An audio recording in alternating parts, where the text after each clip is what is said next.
did you get into all of this to start with? Were you one of these children that were a bit odd, or did you have parents that are into all of this, or what I'm happened still for you? I'm still a bit odd. By the way, is my sound okay? Is my Yeah, I microphone think at a good so. distance? Okay. Yeah. Um, well, the truth of the matter is that when people ask me my sign and I tell them I'm an Aquariarian, I have no planets in Aquarius, but I have Uranus rising in Gemini. I have a 4 planet tight Sun, Mercury, Venus, Mars conjunction in mid Aries and the North Node in the 11th house, and Aquarius on the midheaven. So, yes, I've been weird. I've been an honorary Aquarian all my life. As a kid, I was very blessed to grow up in a very cool place in the United States called Saratoga Springs, New York. You Brits might know it as the turning point of that damn American Revolution, where we kicked gentleman Johnny Burgoyne's butt. But, Saratoga is a very old town, and it had magic healing waters that people came to from Europe, even in the 1800s. And so, as a kid, I grew up in a place that was very cool. It had a lot of connection to history. I was blessed because I got a good music education, which is really one of the main informants in my astrology work. I mean, I grew up playing violin and trombone and piano, and I read and write music, and not never been a performer, but I get the music thing. I excelled in science and math, and but by the time I was maybe 13 years old, I found myself in the library reading mythology and Sigmund Freud, not really understanding it, but fascinated and reading it. And I knew all the books and I mean, it was not a huge library. And so by the time I was an early teenager, I was a voracious science fiction reader. And I also was reading about UFOs and hypnosis and astrology and numerology and J.B. Rhine and psychic stuff and Stranger Than Science. And I went to college to be a geometry teacher. And here I am 55 years later, I'm Oh, a geometry teacher, but that's a separate story. yeah. But so I went to college to be a math teacher, to be a geometry teacher, and I was in college from 1967 to 71, and those were at least in the United States, those were the crazy years. And within the first 3 weeks of being in college, I changed my major from math to psychology.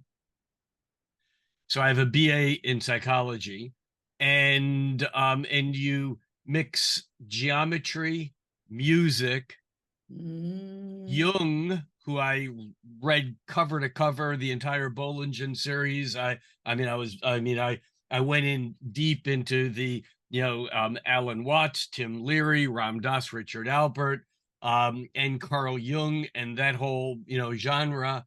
And you mix that together, you add a little bit of sex, drugs, and rock and roll, and you come out an astrologer. You come out.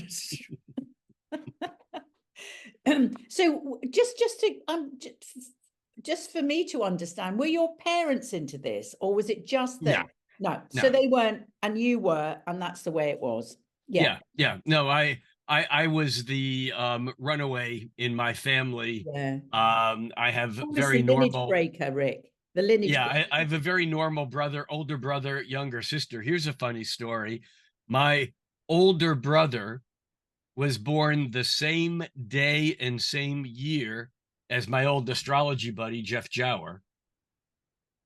And my younger sister is born the same day and same year as Caroline Casey. And Caroline Casey and Jeff Jower are the only two astrologers that have ever done long form, like week long retreats and teaching with my younger sister and my older brother. But no, my family was quote unquote normal. I grew up Yeah. hunting, fishing, camping, Wow. certainly reading a lot and doing music. But there was no occultish anything, in my family. And to this day, even though I'm close with my brother and sister, neither one of them have ever asked me to look at their chart, and I've never pushed it and never do, you know. So did you kind of feel a bit of a misfit then? Oh yeah, yeah. I was the kid that through high school I would come home every day hoping that my parents were going to tell me they were getting a divorce. Now they never knew that, and they never even considered. I mean, you know, it was a typical, you know, 1950s, 60s dysfunctional relationship as far as I'm concerned. But you know, I felt so trapped and so fish out of water in that environment. But the good news is that's what encouraged me to become this, you know, president of this and join that and do the chess club and the math club and go camping and go to summer camp. I mean, anything to get out of the house, and my parents let me. So, you know, that was cool. Yeah. I'll just share something very quickly with you. Is Yeah. I actually, all I wanted to do was be adopted. I couldn't believe that my parents were my parents. And I just wanted to be part of the Bernardos. I just wanted to be a Bernardo's child. I couldn't see the point of them. Mhm. Yeah. So we've all had our real issues with this, haven't we? Yeah. Yeah, Mm. and I do have I do have Saturn at 29 degrees 50 minutes of Leo conjunct Regulus Oh, retrograde in the fourth house. So I had to get away from home. yeah, yeah. So as you sort of became more aware of your chart and more aware of astrology, how did that sort of help you make sense of what was going on for you? Did you kind of have those, oh my God, this is who I am moments? No, I had more of a sense of, oh, this is how it works moments. You know, I'm an Aries, whether I do or not, I think I know who I am. I'm not saying I do, but I live under that illusion. And so for me, I mean, to this day, I mean, I know my chart. I don't look at it a lot because, you know, I mean, I know it. But I do learn things about myself, or I make connections from the chart to things that I know about me. But astrology really for me was just one of many, many tools that came in, you know, in including, you know, yoga and meditation and all the Eastern religions, philosophies, and a whole cosmology of ideas and certainly the music and the plant and other kinds of medicine, you know, that you know, was part of life in the late 60s for me. Mm. And I think all of that pushed my brain outward, or my curiosity, Gemini rising curiosity. But I would say that in my college years, as important as astrology was, because I got into it during those years, people like Alan Watts and Ram Dass and, you know, and Tim Leary and Mm. people like Marshall McLuhan, the media, history of media, and Buckminster Fuller, who, I mean, I've had the pleasure of seeing, you know, most of those people in person multiple times and read all of their material. And so my interest in astrology was one piece of a larger puzzle.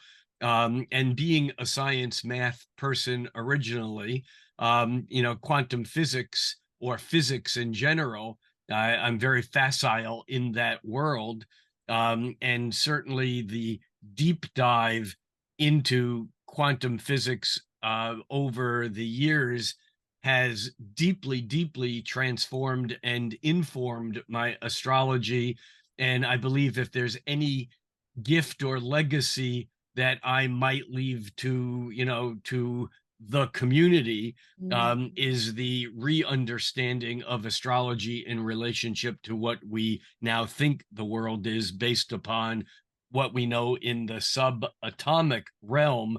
Because if we truly believe, and I think we do, in the Emerald Tablet statement, as above, so below, the within of things is as the without of things. Yeah. If we truly believe that, then I think that the um, shakeup of materialistic Western science that happened in the early part of the 20th century with the discovery of what was going on in the subatomic realms, that what we call quantum physics, for lack of a better, overall label, that those things, if we believe that the very tiny and the very large are not causal one to the other, they're not even a reflection of one to the other.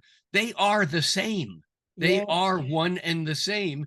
And our consciousness is kind of surfing on an interference pattern where the very macro cosmological, astrological, planetary waves meet the very microscopic subatomic waves. Mm. And from that standpoint, if the strangeness of quantum physics is real at the subatomic level, those same things are real at the macrocosmic level. And all of a sudden, the age of enlightenment, what Rob Hand calls the age of endarkenment, Yes. that excluded astrology because of the logical, rational, Yeah, can't see materialistic it, can't, lean, yeah. all of a sudden, the whole thing fits in place. So Yeah. sorry for getting carried away, No, no, I but think that's it's that. actually Stephen Forrester was talking about this. In his interview, he's talking about the quantum entanglement. You know, one atom being sparked off on one side Yeah, of, I taught Steven everything he knows. No, and I'm kidding. and I think he says the same about you. Good, and I'll accept that. And Steven and I have, although we do not really look alike, we have had decades of being mistaken for each other. And I Okay. think it used to be easier on Steven when I was mistaken for him, but now he gets mistaken for me. Although I have to say, I went to post a picture on Facebook a couple of years ago, and I went to post it, and it said, "Do you want to tag this, Steven Forrest?" And I said, "Okay, I'm done." I took a screen capture of it. I sent it to Steven, and I said, Oh. "I'm contacting my attorney." Well, it's just, I mean, it's so wonderful that, I mean, you guys really were, you all came up together. There seems to be an amazing soul Yeah, group. we're 49. We're 49ers, and in Yeah, fact, Liz Green is Steven part of that. Steven and I are born 3 months apart, Right. and he's a Capricorn with an Aries moon, and I'm an Aries with a Cancer moon that opposes his Capricorn sun, and my Jupiter's in Capricorn. So but Interesting. we are ultimately Yeah. we're good longtime friends, but we move in very different ways, and I totally respect his work. I can Yeah. listen to him, ramble on and talk and teach, and Yeah. Yeah. Now, I want to talk to you about alchemy and magic because I am so right. fascinated in the whole thing. And I've just been reading up about the House of Wisdom in Baghdad, which was, I mean, back in the day. And I just wondered about just these, it's and Hermes Trismegistus, and these wonderful names that have come out of the past, and they're so evocative. And I just wanted to talk to you about Hermeticism and how that is the kind of foundation of the astrology that we practice today. Oh yeah, look, Hermes Trismegistus means Hermes the three times uh magistus, magnificent, magus. It's the Hermes the three times wise, or Hermes the three times great. And we moderners, I'm actually doing a talk. Is it, this may be my no, I'm doing a talk this fall that I just wrote the piece up for it, but I don't think it's the one in the at the AA conference. But we moderners tend to be dismissive of Mercury, not not that we not that we are dismissing it, but we treat Mercury as a lightweight. We treat Mercury Mm, as the trickster. We treat Mercury as clever, witty. I mean, and of course, Mercury is all these things, but we forget that Mercury's primary job, and all the Greek gods, they had jobs. His primary job was to guide souls through, the journey Yeah. from in between worlds. Well, he That was a was some psychopomp, wasn't he, Rick? a I mean, that, psychopomp. yeah, That was some serious shit, yeah, you know? And that is really, in some ways, alchemical itself. And I have to just do a very quick disclaimer, because I'm not incredibly well educated in the history and details of alchemy. I know enough about it to be dangerous, and I understand the yeah. concepts about it probably better than some people who know all the details. But as astrologers, that's what we are. We are alchemists. I have people who sometimes ask me, well, as an astrologer and you see clients, is that like therapy? And I go, well, there are many therapists who are astrologers, and there are astrologers who are therapists, but I chose not to be a therapist. I chose to be a catalyst. And that's what alchemy is about, because an alchemical reaction cannot occur unless the right ingredient is added at the right time to precipitate or to Yeah. catalyze that particular action that then does the transformation, transmutation of, ostensibly, lead into gold, but we know that Yeah. that's really, base three-dimensional superstition of materialism into pure consciousness, the sun. And But so there's why astrology and alchemy are so yeah, integrated. I think it's important to understand the difference between transmutation and transformation. Do you not? Yeah, yeah.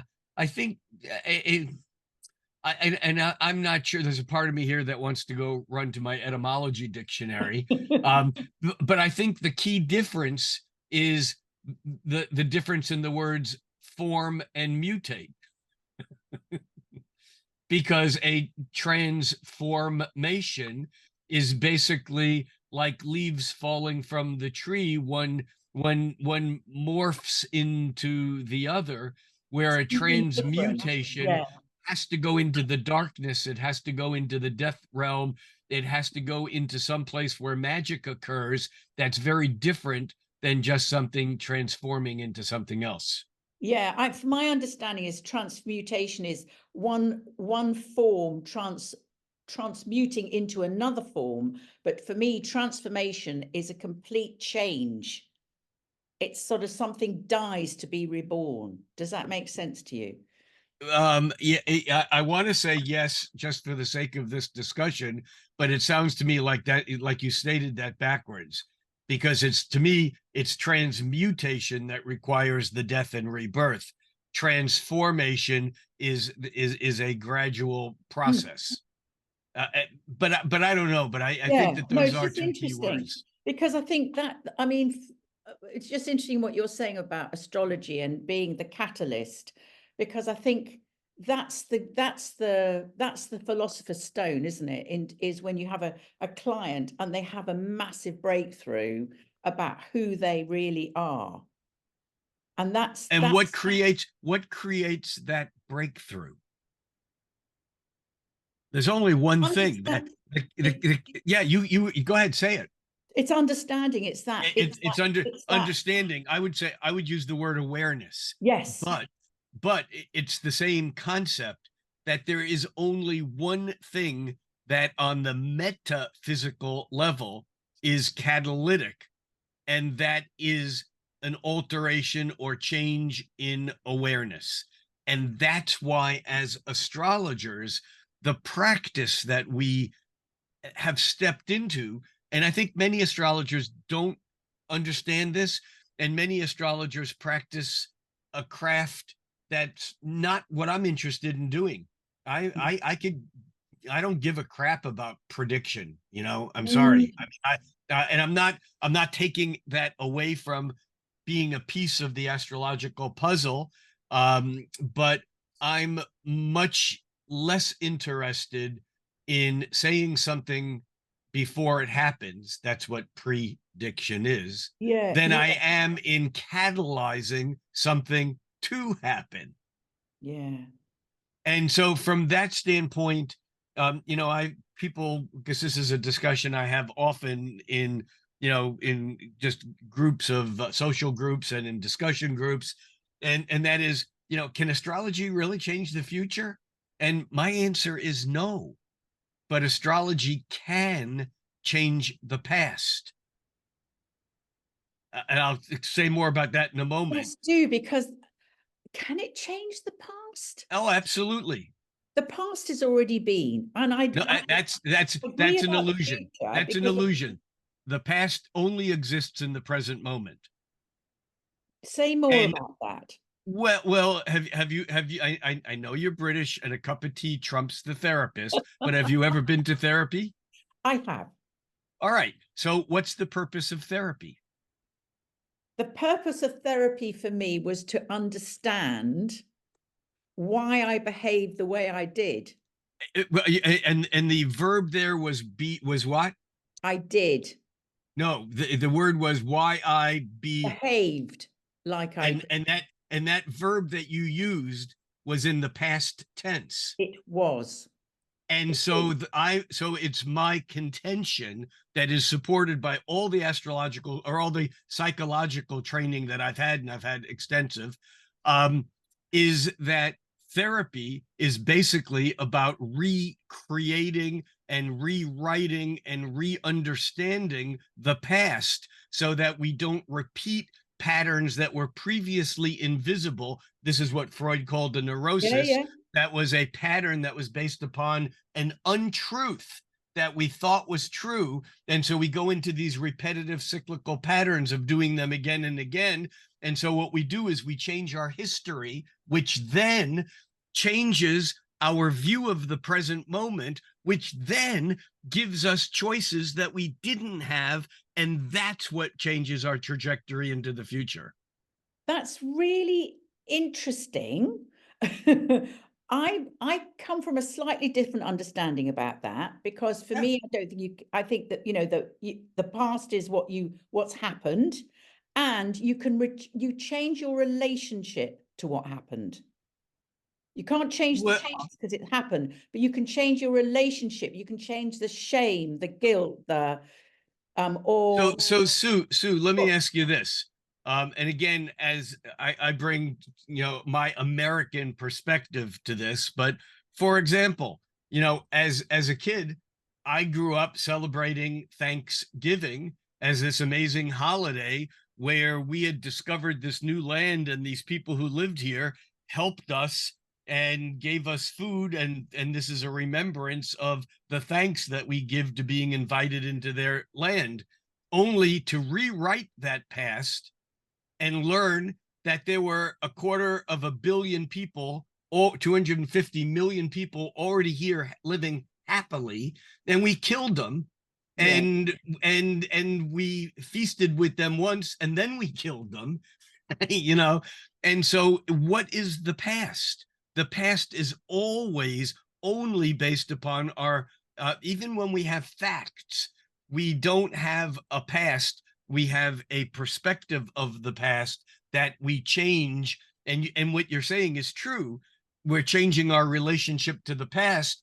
However, what I'm saying is that's the only thing that the past is our current relationship to the past, because those events that happened are all mythological now, even in our personal lives, I even in the horrific mm. childhood horrors that we might have had growing up, and we feel like as we grow older and we get different perspective on them, it's not that we're just changing our view of the past, our past is changing. I'm going to come. I completely understand where you're coming from with this. I'm just going to chuck something else in here. Okay. Yeah, and I'm not disagreeing. I No, mean, I no, think I ultimately get we're that. saying Nor the am same I. thing. But But I'm yeah, just. okay, This is a slightly different perspective again because for me it's about the truth. It's when the scales fall off your eyes and you just go, "Oh my God, I had not seen it like that before." It's okay. it's when the adult realize it wasn't their fault their father abused them. It wasn't their fault. It's the Exactly. it's that moment of understanding, deep understandings. It goes, the depth of the core of your being. This is this is my truth. But it doesn't change the fact the father, let's say for an example, was an abuser. It doesn't change that, but it changes your relationship to that. Well, I'm suggesting that although we would like to think that there's a truth with a capital T, that all history is made up of truths with little Little t's, t's. and in fact, as you were saying that, I was just bear with me here a second. Okay. You were saying the past. The thought came and went. It'll Okay. recycle. But what I'm saying here is that when we change our relationship to the past, that is Yes. the Yes. past. That again, we can look at the facts that um that England came to the United States and set up this colony that then became a country. Those are facts. But when Yes. we look at those facts, we tell them from the perspective and the point of view of what we were taught to hold that perspective, which was we were given the authority to come here and make this land ours, and therefore everything that we did was right. And you can't change what it is that we did. I'm not saying that, Yeah, no, I get but it. but by changing your relationship to those specific Yes, events, that's the it. events themselves are different. Okay, I think we're just splitting hairs here. Anyhow, regardless of all of that, Yeah, and by the way, the same thing, as far as I'm concerned, informs my understanding of past life regression or past lives in general, because time, when we're not in a physical body, every mystical tradition on the planet has the same understanding that unless we're in a body, everything that ever existed and everything that ever will exist exists simultaneously. The universe is like a 40-volume Encyclopedia Britannica. yeah, You can only pull out one volume and open to one page at a time, but it's all going on. And that past lives aren't in the past.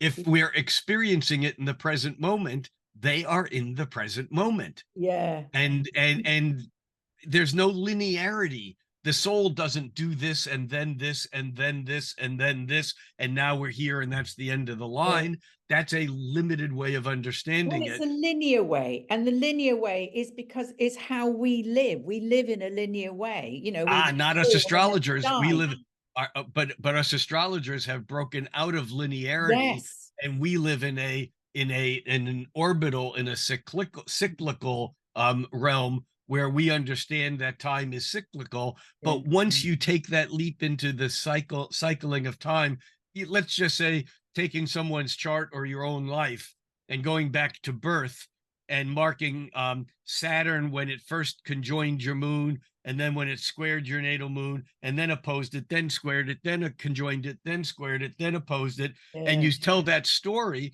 all of a sudden you realize that those things that are 6, 7, 8 years apart through your life that create these events on some level is really all one event. Yeah, I mean, Rick, thinking about the evolution of this, which is certainly where I'm coming from, the evolution of experience and consciousness and whatever that means to each one of us. Where are you? Yeah. Where are you with death and dying and the concept that there is death, there isn't death, or that there is a flow of consciousness? Where are So you? one of the lectures that I've given in several different I want to say incarnations, but that's like a double entendre there. But one of the lectures that I've given in various forms over the past few years is called Consciousness Con Carne.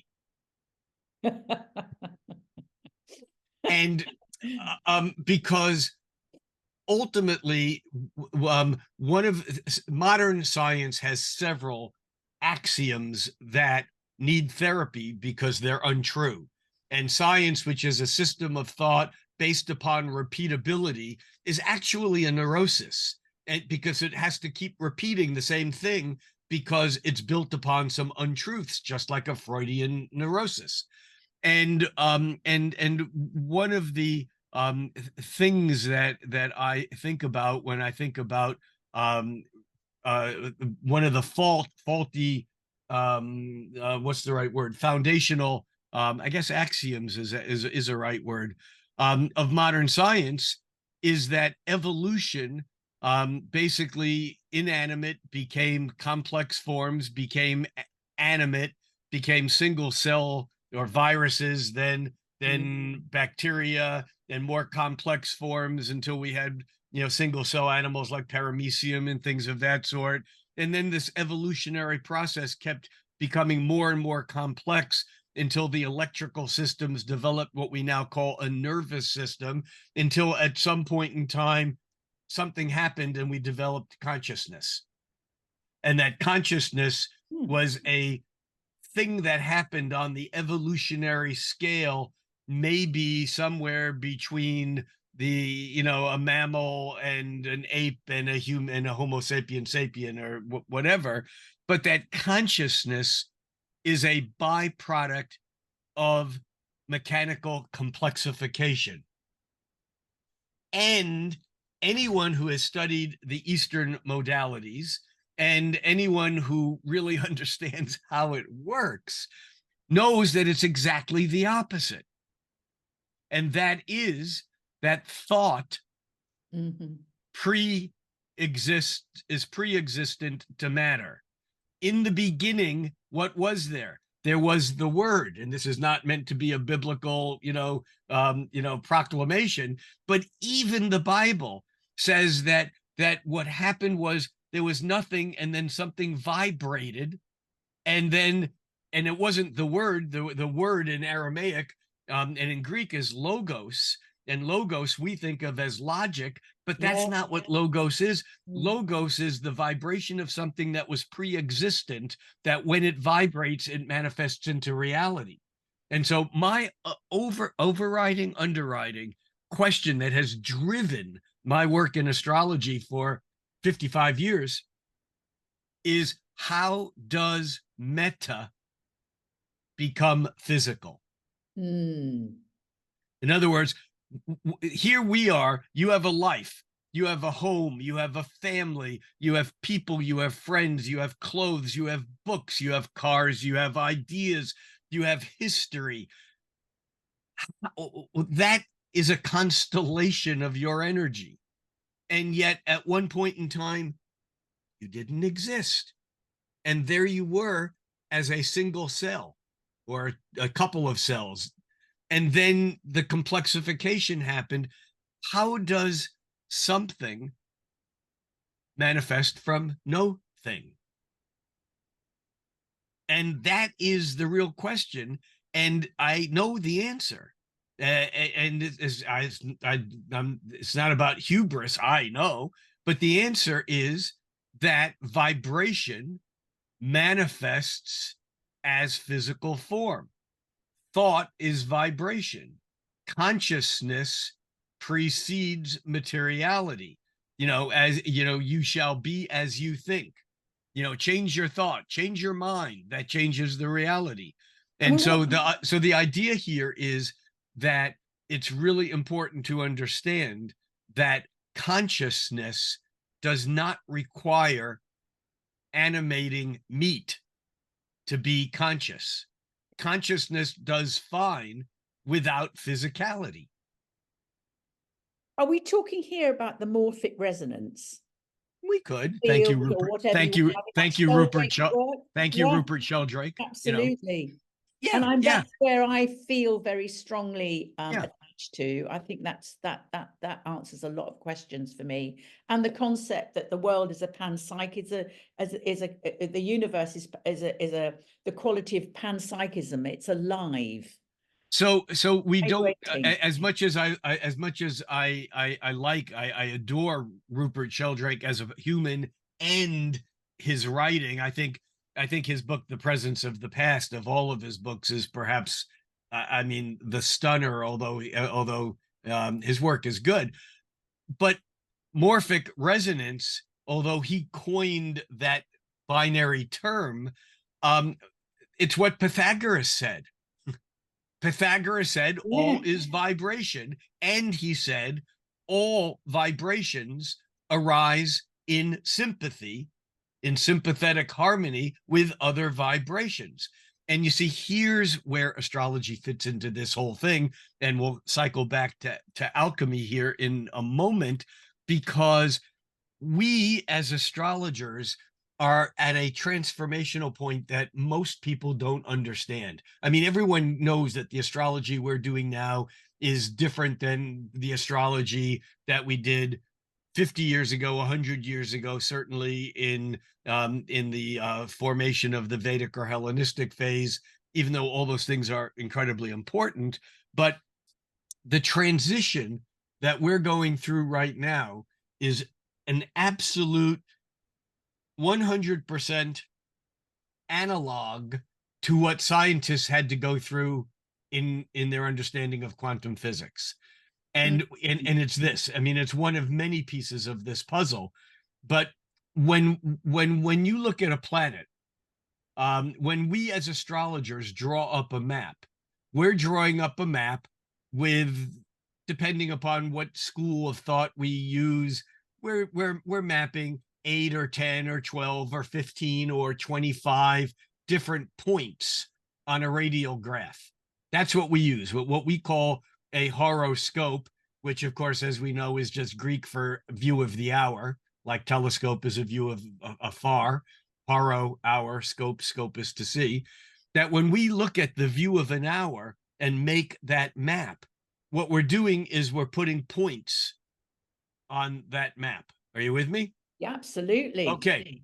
So in quantum physics, going all the way back to the Greeks and the atoms of Democritus, the breakthrough was, wow, this entire world is built upon these little teeny tiny submicroscopic Legos that Yeah. fit together, that make everything. And that's what we thought for 2,000 years. Well, we're talking about the world soul concept here, aren't we? No, well, yes, we are. But what I'm talking about Yeah. is what quantum physicists would call the particle wave duality. Right. The infamous double slit experiment that clearly shows that light travels like a wave, but when you Yeah. measure it, for the moment that you measure it, for that one moment, the wave appears to be a particle, but it And travels like a wave. Let me finish this thought here, sorry, go on. because now we're going to come back to, so Einstein won the Nobel Prize for proving that light is a particle. It's a photon, and yet there's unquestionably it propagates like a wave, electromagnetic waves. So the question now, as astrologers, we're creating maps with these points in them, particles. Mm. What about the fact that when I'm not looking at the particle, when I'm not measuring it, the moon is humming at 13 cycles a year. Saturn is humming at 3 cycles a century.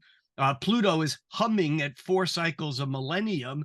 That the planets are waves unless we measure them, and the wave becomes a particle. When I look up at the sky and I see the moon, I saw the moon conjunct Jupiter a couple of nights ago, and they're particles. I call them BFPs, big fucking particles. But they're still particles. But they're only particles when we measure them as particles. Otherwise, they travel as waves. And the breakthrough that we're seeing in astrology that computers are allowing us to work with, and some of this, the Hindu astrologers were aware of it when they did divisional charts.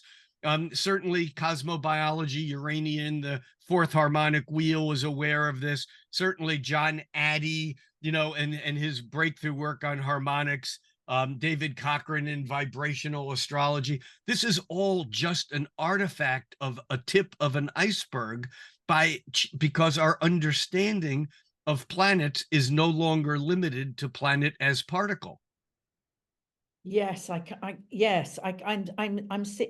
definitely with you, and I get what Which you're. is why music is so important for Yes, me, because yes, like Pythagoras, who said everything is vibration, remember, this is the same dude that came up with the idea of dividing an octave into 12, oh, interesting number, into 12 equal segments, calling that a scale, and understanding that there was a spatial relationship between the vibration, and if you half the length of the string, you double the frequency, and that's an octave. This is yeah. Pythagoras, and it's what happens on the planetary level.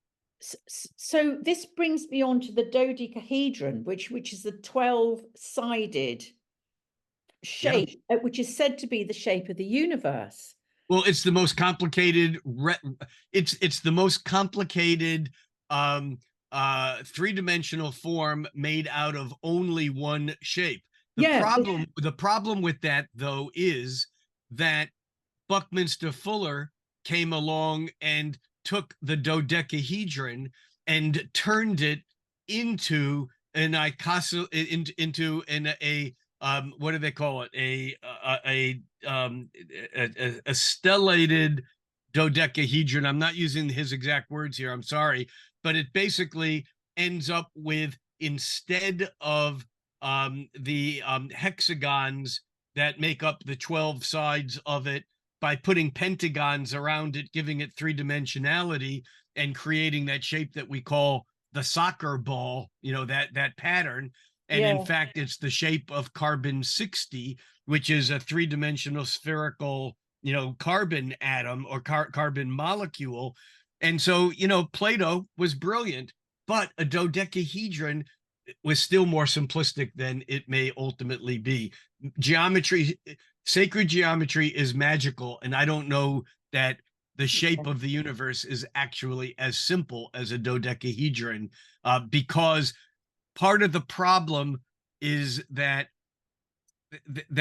when we divide things by 12, when we go to a 12-sided figure, when we go to a 12-fold zodiac, the first victim of that 12-foldness is the loss of the magic of the divine proportion, the golden ratio, yes, the sacredness of the five-pointed star. And this very significantly actually goes all the way back to the rise of the alphabet and the rise of the left brain processing linear alphabet, right hand, and the downfall of the matriarchy. There's a wonderful book by this man named Leonard Schlein, who is a professor of surgery for his entire adult career at Stanford University, died a couple of years ago. But he wrote this magnificent book called The Alphabet versus the Goddess. The reason why this is important as astrologers is that we've created a world based upon the right hand, the patriarchal dominance, where do you know Latin for right, or French, or German, or Dexter, Dexter. Dexter. And so if you can use both hands, we don't have a word that says you're ambi-handed. We say that you have two Ambidextrous. right hands. Yes. Now, if you have a left hand, do you know the Latin for left? Sinistra. The left hand is sinister. Mm. And you see, the Oh, left hand, right brain, in again, aren't the, we? the left hand and right brain is Mm. in a way metaphysical, because it's simultaneous emotional processing of time, whereas the left brain and right hand is the spatial three-dimensional world. And so what's happened in Plato's works too, is that we lost the connection with the geometry of the metaphysical. Now, Johannes Kepler Mm. actually had the brilliance to say that there were two gems, precious gems in mathematics and geometry. One of them was Pythagoras's law of the right triangle. You know, the a squared plus b Yeah, squared yeah, equals c yeah. squared. And Kepler said that was a diamond. But he said the law of the mean and the extreme, which is the golden mean, the proportion of this is to this, as this is to the next thing, where this plus this equals the next thing. It's where the multiplication and adding of the universe comes together. And Kepler said that was the other precious gem. That was an emerald, he said. Mm. And so the point is that in the rush for going to regular geometry, Platonic mathematics, and the 12-fold dividing a circle by 3, 4, and 12, we lose the magic of 5. And now we come to the magic of alchemy and to that which we don't see when we're looking at what Deepak Chopra calls the problem with modern science is it suffers from its belief in the medieval superstition of materialism. Great line. Which we know. But I think this is what's breaking down. And I think astrology is playing a really big part in that. Yes and Right, right, yes. Rick. It's been calling us. There's no Yes, yes, question and about yes. that. Yeah, absolutely. I think the mushrooms are calling us, and I think astrology is calling us.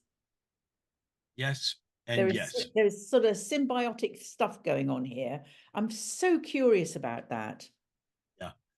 So when I see a client, and I think one of the things that astrologers don't spend enough time doing, and that is thinking about why they're looking at someone's chart. And what you come up with for your reason is not necessarily what my reason is. For But sure. most people don't think of any reason, they just do it. And therefore they don't know what they're accomplishing because they don't have a purpose. I mean, if your purpose is to wow the client by predicting the future, that to me is just an ego game. It's just like, look what I can do. I can see things you can't, and here's the future. And I have a lot to say about that, but not for now. Yeah. But for me, when I'm working with an individual client, even in a group, I have only one goal, and that is to facilitate the creation of sacred space so that magic can occur. And what that means, I don't have a clue until it occurs. But when it begins to occur, I know I'm trained to recognize it and to help bring it into manifestation without owning it. For me, I call it when God walks into the room. Exactly. It's So that I have this feeling, quote. isn't it? I've this quote that on my wall that is from Samuel Taylor Coleridge, and I've said this many times, but if I didn't have to make a living being an astrologer, I would just read and write poetry, and I do it very seriously. And I've read lots of poetry and critical analysis and letters, the unpublished letters of people like Coleridge. But Coleridge wrote this: "What if you slept?" And I read this out loud to myself before every client. What if you slept? And what if in your sleep you dreamed? And what if in your dream you went to heaven and there plucked a strange and beautiful flower? Hmm. And what if when you awoke you had that flower in your hand? What then? Mm.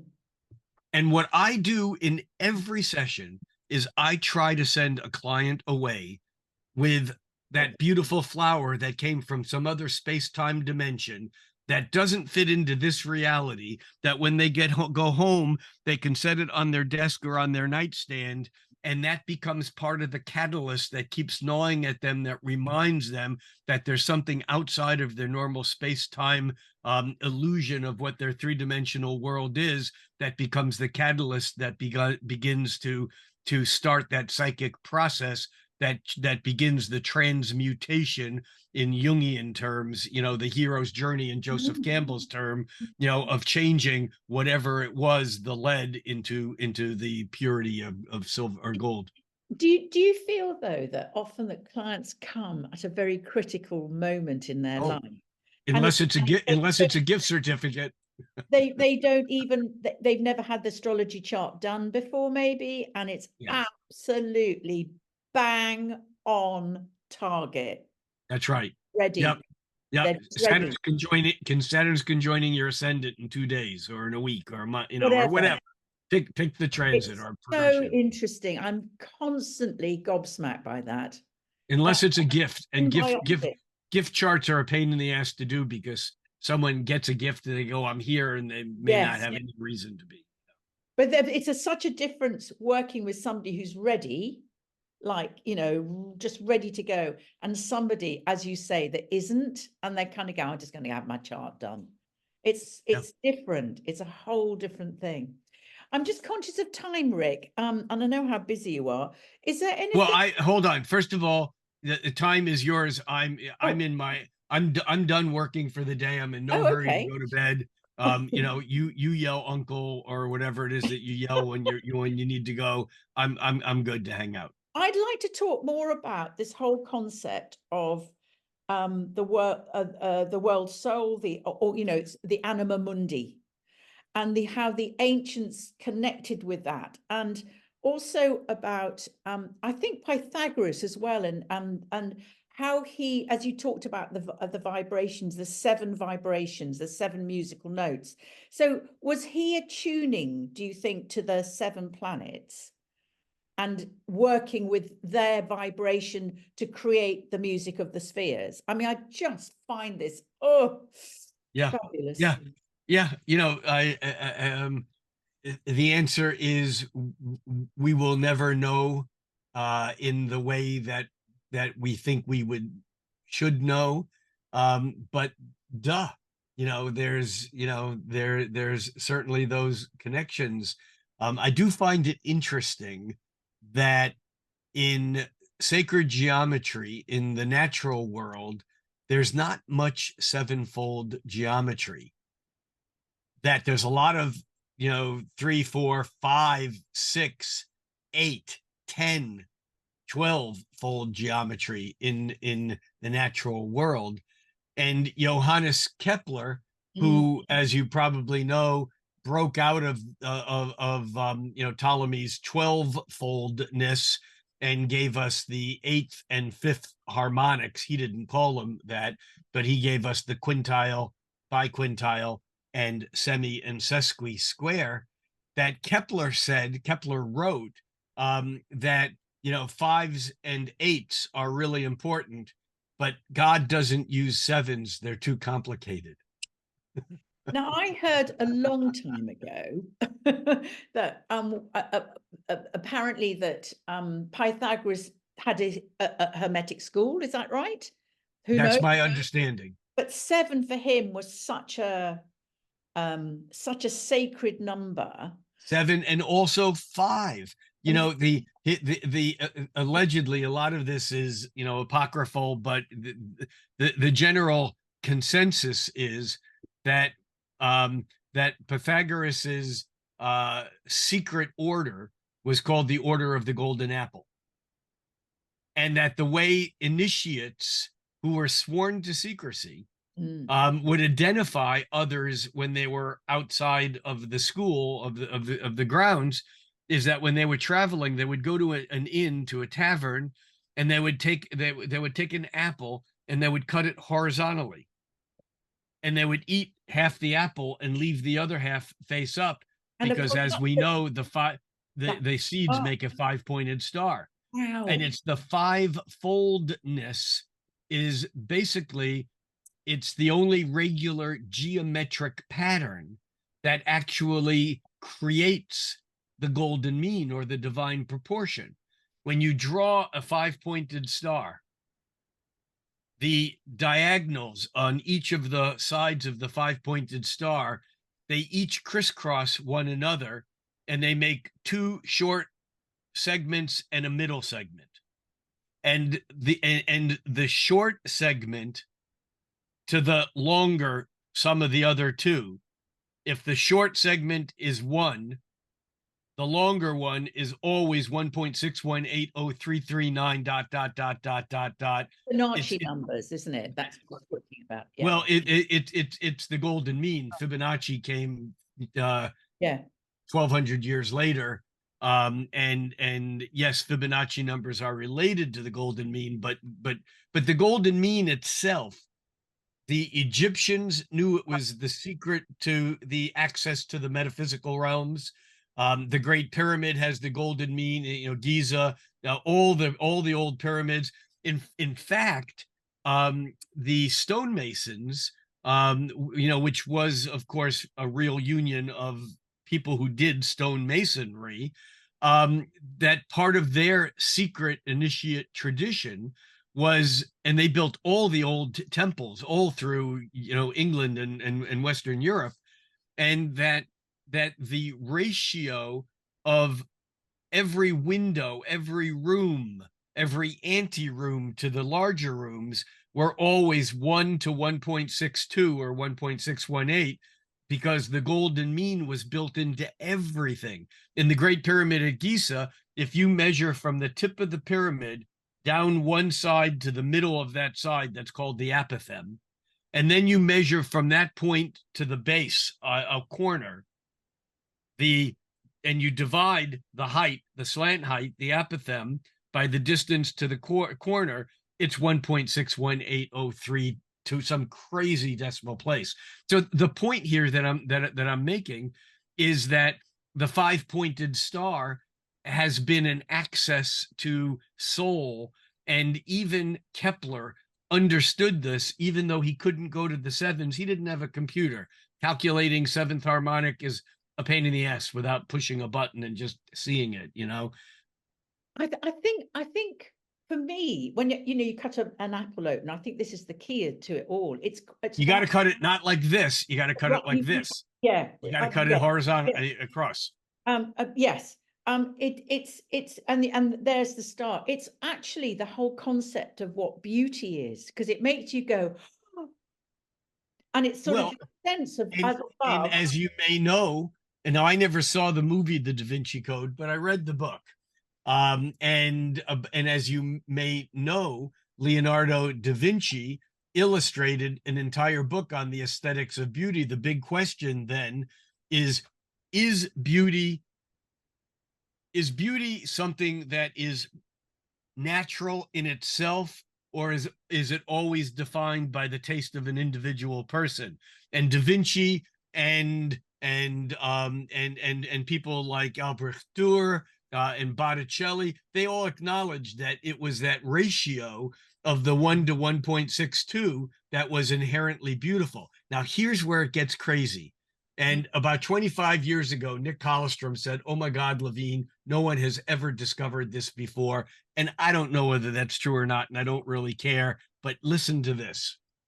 So if planets are particles and waves, planets, like all waves, make hums with each other. That's why aspects work, or there's flowing aspects, and it's all based on sacred geometry and how the music of these very, very low frequency things that are so low frequency we can't hear, but it's how these waveforms interfere with each other or resonate with each other. All right, so here's the thing. It takes Venus 224 and a half days to go around the sun once. It takes the Earth 365.24 days to go around the sun once. 365.24 divided by 224.5 is 1.62. Venus is the golden mean hum musically to Earth, which is why they create the 5-pointed star, because that golden mean ratio is inherent in the production of a 5-pointed star. Yes. But Venus is the planet of love, of beauty. Well, it has to be. It is the golden mean ratio to Earth. Isn't that fantastic? Did you know that the Native American Indians have, for their sixth sense, is beauty? Yeah. So they pray to beauty. It is beauty within, beauty without, beauty around. And it's so sad that we've lost that. Well, they've lost that. You and I haven't. I hope not. I mean, for me, working with astrology is utterly beautiful. It Yes. just, Yeah. it's, and I think, do you know what I also think? I think about beauty. I think it's when we feel really alive. When we Yeah. don't feel alive, we're not in tune to that something that makes life beautiful. Does that make sense to you? Well, not only does it make sense, but now we come back to the whole concept of world soul, because according to Plato, there was a very, very, very specific difference between spirit and soul. Yes. Spirit is masculine, it's ascending, it's fire and air. Spirit moves towards the heavens. Soul moves into the body. One, Soul is water and earth. Spirit is masculine, soul is feminine. When we talk about the world soul, you see, soul is metaphysical, it wants but to it's incarnate. well, it doesn't. Or Yes, it does incarnate. Exactly. Yes, exactly. And I love the William Blake line that where he's kind of trashing Christianity for thinking that body and soul are separate in his Marriage of Heaven and Hell, where he's saying that Christianity says that following the energies of body or evil is punishable by eternal damnation. He goes, whereas the following is true. And what he wrote is, whereas the following is true, that body is merely that portion of soul we can discern with our five senses, which are the chief inlets of soul in this age. That body and soul are one, and that body is merely that portion of soul that we can perceive through our five senses, which are the chief inlets of soul in this age. And the ages are, in fact, changing, and we are more aware as a culture of soul than Beethoven or Blake or people were, in the early 19th century, because they were distracted by trying to stay alive in the material world. We kind of don't have that problem yeah, on the same level. we live with a tension, though, don't we, of the soul incarnating. We're needing the experience for whatever reason, maybe to grow, to learn, whatever, and the spirit wanting to ascend. And I think Absolutely. we're always walking this tightrope of the yearning to go home and the yearning to be here. It's a Yeah. really it can be extremely painful tension. And if we don't understand that, that's really difficult, makes life difficult. Yeah. Yeah. Yeah. But of course, the tension is an illusion, and it's the fear of the fall off that tightrope, that is the fate that we actually seal for ourselves. Yeah. Subject of a poem of mine that I will share with you, but not now. Okay. Rick, thank you so much for this. It's given me lots to think about. And The thing though, coming back to alchemy, okay. um, you know, Is it and back to sorry, can I just jump in here? I've just had a thought. oh, Our sure, sure, sure. chemical process is all about that tension. It's all about it's about the point at which the metaphysical and physical interact. Yes, Yes. 100%. Um, I've but just I'd come back to my belief that the tension is an illusion, which is what one might call enlightenment or liberation, when one is at various moments in life yeah, temporarily freed from that tension, which might happen at the moment that the Tibetans call the moment of clear light, which is the moment of death or orgasm or yeah, little yeah, death, yeah, or sure. it's very much a piece of that same puzzle. But what what I'm thinking of is astrologer as alchemist. And how familiar are you with homeopathy? You know a little bit. Yeah, Okay. yo, I'm all signed up. All right. So here's the thing with that I think is important. I've a close friend who's a world famous iridologist. You know, looks at the pigmentation of the eye and does physical diagnosis and blah blah blah blah. And this guy's also a licensed acupuncturist and does a lot of different things. But his claim is that over his years of practice, that homeopathy is the only thing that he's seen that creates almost immediate changes in the striation of the eyes. Hmm.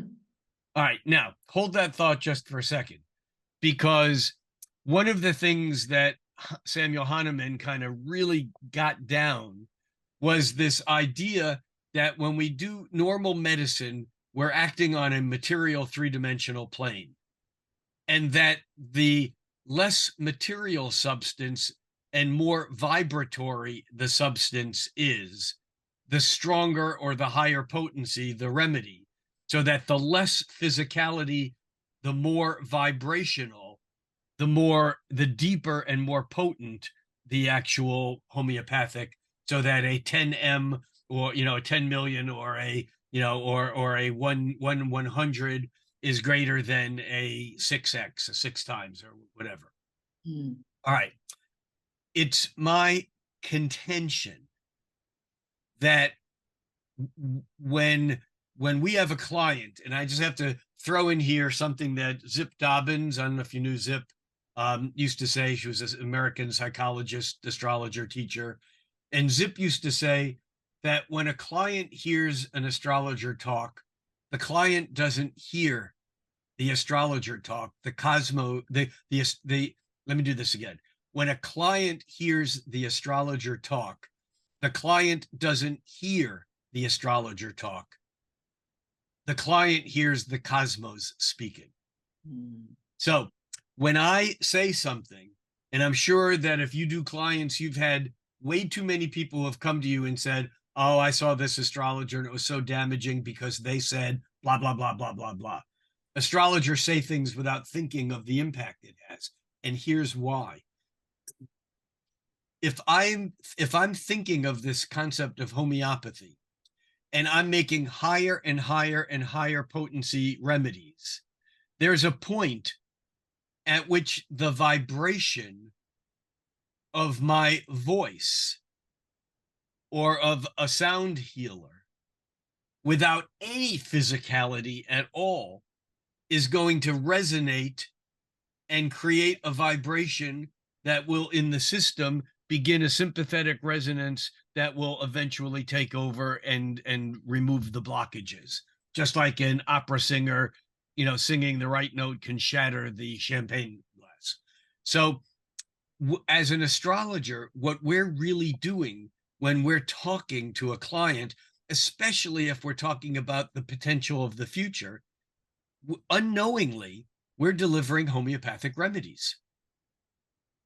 So if I tell this client who I know is having trouble with his or her marriage, and I know that their moon is at 5 degrees of Aries, and I can see that in 2 years, Saturn and Neptune are going to conjoin and come across their moon, and the person's right now kind of saying, I don't know whether I should stay in this marriage or not. And the astrologer says, well, actually, yeah, I think that the astrology pretty much shows that it would be really good for you to stay in it now. And if you guys do split, do it after February or March or April of 2026, because that's when Saturn will join up Neptune and come across your sun. And so that may be the time for you to move on if it's still appropriate. The person doesn't necessarily hear that, but the unconscious knows no time, and it takes that hum and it holds on to it. And every time something out there vibrates close to it, the unconscious hums with it and begins to manifest our interactions, so that by the time we reach the Saturn Neptune conjoining our natal moon, we're ready for a divorce. Yes. It's not just as simple as a concept of a self-fulfilling prophecy. The mechanism is an alchemical Yeah, transmutation that totally. has been precipitated by the catalytic reaction of the right words into a person's unconscious. You see, this is where I love the fact Liz Green says, talks about the astrologers being the priests, Yeah, yeah, I conduit, agree. and Totally. we don't I'm understand. I'm a great Liz Green fan. We just don't understand the sacredness of what we're doing. A lot of us. A lot of us, A lot of totally unconscious, throwing shit out there just because the ego says, if I say this, then the person will know that this works and I'm right. I don't even think, to be honest with you, Rick, I don't actually think it's even that. I think it's just they don't think. It's Yeah, like, that I'm too. an astrologer, this is what I do, this is how I earn my money, and this is so it's kind of like one dimension. I don't want to blame it. I don't want to classify everyone like this, but there's a lot of people training as as astrologers who are very young and they haven't had the water under the bridge to have the experience or the wisdom to I, understand. there are a lot of astrologers who don't even know there are bridges Well, or water running under. Hey, I know a lot of young astrologers who are amazing and brilliant and sensitive and wise beyond years.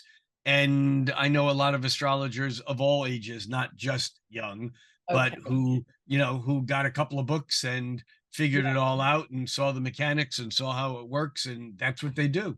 Yeah.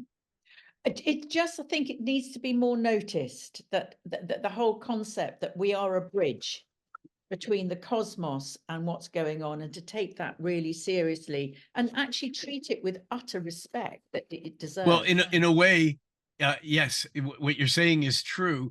I would take it a step further and say that on some level, astrology is actually the corpus callosum that connects space and time, or that connects the right hand, left hand, or left brain, right brain, or that connects art and science, or that connects thinking and feeling, or logic and intuition, or however you want to frame it, spirit and soul, if you will.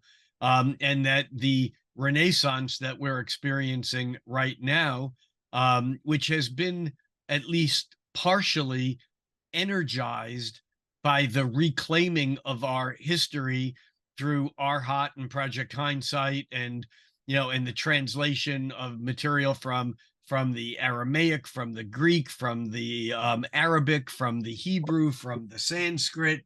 That's been feeding it from one side, and from the other side, we have the modern quantum physics framework that is feeding it from this other side of modernism, that is hitting with computers and artificial intelligence. And I mean, we haven't seen nothing. We haven't seen anything yet. When we get to a point of, I mean, I believe pretty strongly that within 5 or 10 years we'll have um, something that we'll call, let's call it TPS. Now, if you got in your Wayback Machine and went back 15 or 20 years ago, and someone says, "Well, what does your GPS say?" You'd go, "What's GPS?" And GPS is simply a spatial or global spatial, positioning. Well, TPS is temporal positioning systems. Now, it may not be called astrology.